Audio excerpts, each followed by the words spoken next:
Welcome to Area Temporal Preparedness Guide Training Overview, brought to you by the Welfare and Self-Reliance Services of the Church of Jesus Christ of Latter-day Saints. Ang purpose po ng ating training today is to help the state councils understand the guidelines and activities of the Area Temporal Preparedness Guide or tatawagin po nating ATPG. And this is to assist individuals and families assess their readiness and apply in their daily lives the principles and practices of the following: emergency planning, family storage and production, financial preparedness, and emotional preparedness. In December 2020, Area 70s were invited to do the following. Number 1 po is to use ATPG personally in their own families and also to introduce ATPG to coordinating councils. At inimbitahan din po niya ang mga stake and district presidents to deploy this to ward and branch councils by the end of January 2021. Inimbitahan din po ang ating stake and district presidents and bishops and branch presidents na mag-develop po ng kanilang sariling self-reliance plan and complete the personal finances as a self-reliance course. Also, have each stake and ward develop what we call the Stake and Ward Emergency Plan or SWEP. At tinuruan din po sila na mag-track at mag-report ng progress and commitment during quarterly coordinating council meetings in 2021. And lastly, they have to share their experiences and provide feedback for continual improvement of the ATPG. Likewise, brothers and sisters, this invitation was also extended to our stake presidents and district presidents. Number 1, they had to train the bishops and branch presidents about ATPG. Number 2 is to also invite the bishops and branch presidents to develop their own family self-reliance plan and also to complete the personal finance as a self-reliance course. And then, tinulungan din po niya na magkaroon sila ng each stake and ward develop a stake and ward emergency plan or ulitin natin yung SWEP at imo-monitor po ang progress ng wards and branches through the bishops and branch presidents. And lastly, to coordinate with WSR managers like I am for follow-up trainings on ATPG to stakes and districts kung kinakailangan pa po natin ng further trainings. Now, bakit po kailangan natin ng ATPG? As found on General Handbook Chapter 22.1, ang pinaka-objective po natin is to build self-reliance. With help from the Lord, members build self-reliance in the following ways. Una po, to develop spiritual, physical, and emotional strength. Pangalawa, to gain education and employment. At pangatlo, improve our temporal preparedness. Now, there are roles that will need to be played. Role of councils in ATPG. Number 1 po, tandaan natin, is to prepare the Stake and Ward Emergency Planning or SWEP. Ito po ay isang simple written plan to respond to emergencies.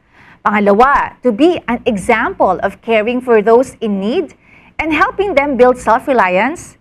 At pangatlo po ay to plan ways to teach members how to apply preparedness principles based on local needs.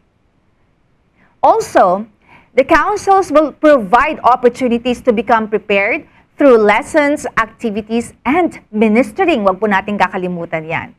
We also consider inviting members to use the self-reliance plan form para po ma-identify nila ang kanilang mga strengths, ang kanilang needs, resources for temporal preparedness. And also, we encourage everybody to work together to identify and solve local preparedness challenges. At tandaan po natin, avoid the spirit of fear or extremism. Now, our living prophet, President Russell M. Nelson, has this to say about a warning. Following the prophet for their safety and peace, he said, and I quote, "For decades, the Lord's prophets have urged us to store food, water, and financial reserves for a time of need. I urge you to take steps to be temporarily prepared." Close quote. Now, let us watch a short video of President Gordon B. Hinckley giving a counsel on preparedness. Just as there have been calamities in the past, we expect more in the future. What do? We can heed warnings. Our people for 3/4 of a century have been counseled and encouraged to make such preparation as will assure survival should a calamity come. We can set aside some water, basic food, medicine, and clothing to keep us warm. We ought to have a little money laid aside in case of a rainy day. Let us never lose sight of the dream of Pharaoh concerning the fat cattle and the lean, the full ears of corn and the blasted ears, the meaning of which was interpreted by Joseph to indicate years of plenty and years of scarcity.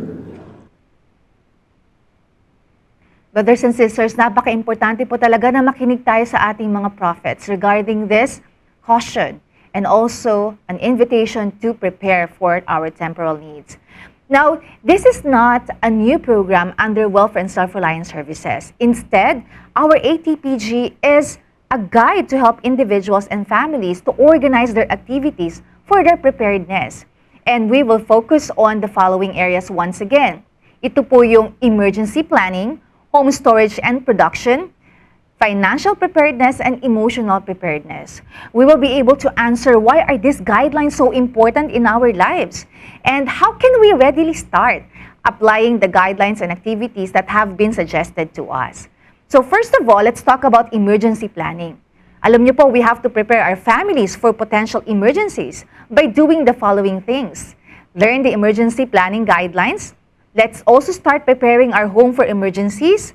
Prepare an emergency kit, disaster or conduct disaster and disruption assessment activity, conduct planning for disruptions activity, conduct communication and gathering plan activity, and preparing for an emergency checklist. And I can guarantee you that this is going to be a fun and engaging set of activities that we can do with our families at home.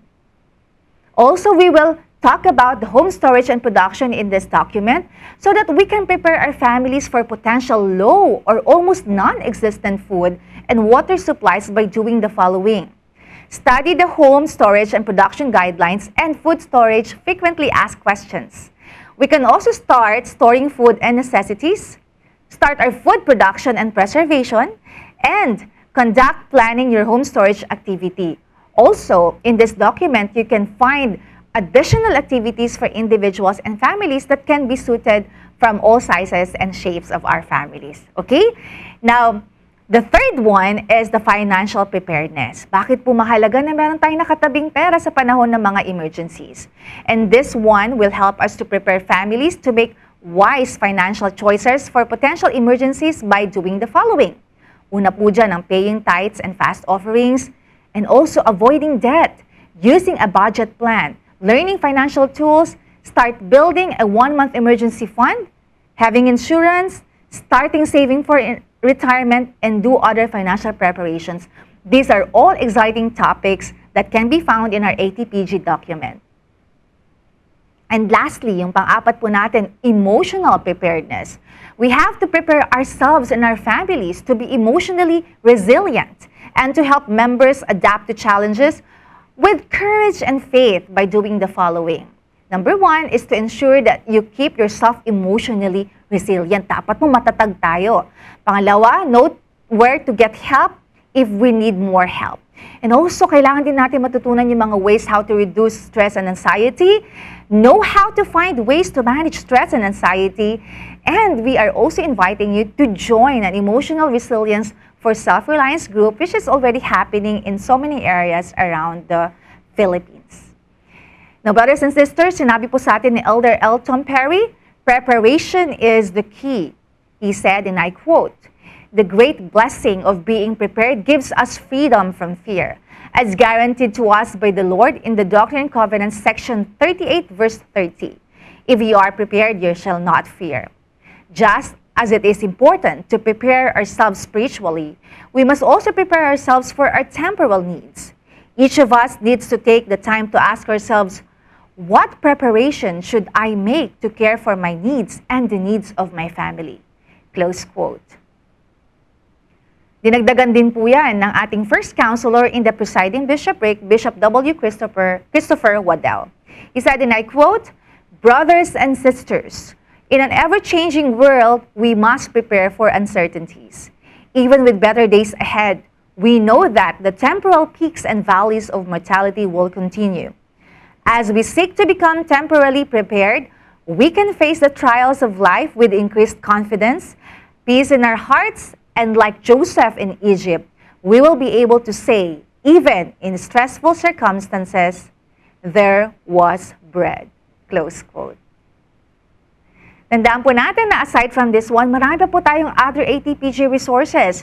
Number one of this is the Stake and Ward Emergency Planning Guide and the accompanying worksheets that can be used to create or update emergency response plans. Now, with the following steps and accompanying worksheets, the stakes and districts can do the following.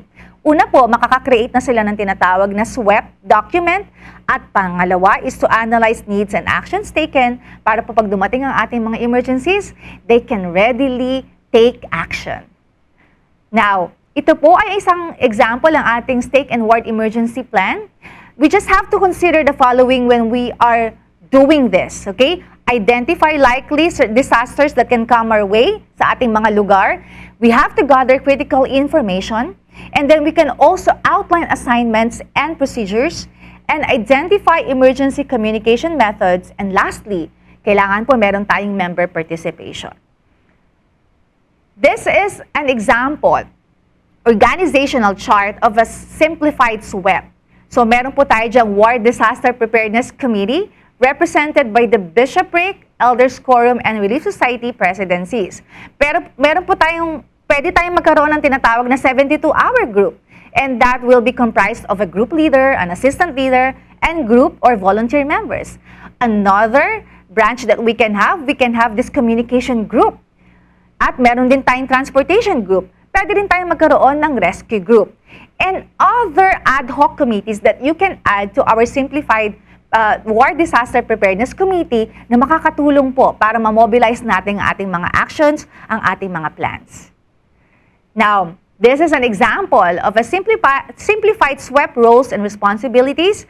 Nakalista na po dyan kung paano yung sa 72-hour kit group, ano yung pwede nilang gawin. Same thing sa communication group, transportation group, and rescue group. Ang mahalaga po dito ay napag-uusapan natin as a council and involve everyone in the planning para po lahat ay involved and everybody will know what to do when these emergencies come. Now, other activities that we would like to encourage you to do para po mas magiging mabilis at mas magiging malawak ang ating ATPG rollout are the following. Number one po, ang Family Home Evening Lesson Discussion. Let us do the activities and exercises found in the guide. Pwede rin po tayo magkaroon ng tinatawag nating sacrament meeting message, assigning speakers to talk about this. We can also devote our 5th Sunday lesson for this one. And also, tuluan po natin ating mga ministering brothers and sisters to our RS and EQ presidencies to deliver this ministering message and also do special activities like Family Week, Youth and YSA conferences. And also, we can do the quorums and auxiliary topic discussion.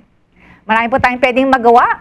And if you want more assistance, pagdating po sa training and other resources, I want you to take your time to locate your respective Welfare and Self-Reliance Services Manager sa nakikita niyo pong chart ngayon. So, hanapin po ninyo and definitely they are more than willing and happy to help you really talk about ATPG and train your leaders and members how to roll this out. So once again, brothers and sisters, I hope that you were able to understand our training overview of the Area Temporal Preparedness Guide. And remember that the Lord really loves effort and He will magnify the things that we do, but we have to start doing these things. I know this to be true. In the name of Jesus Christ, amen.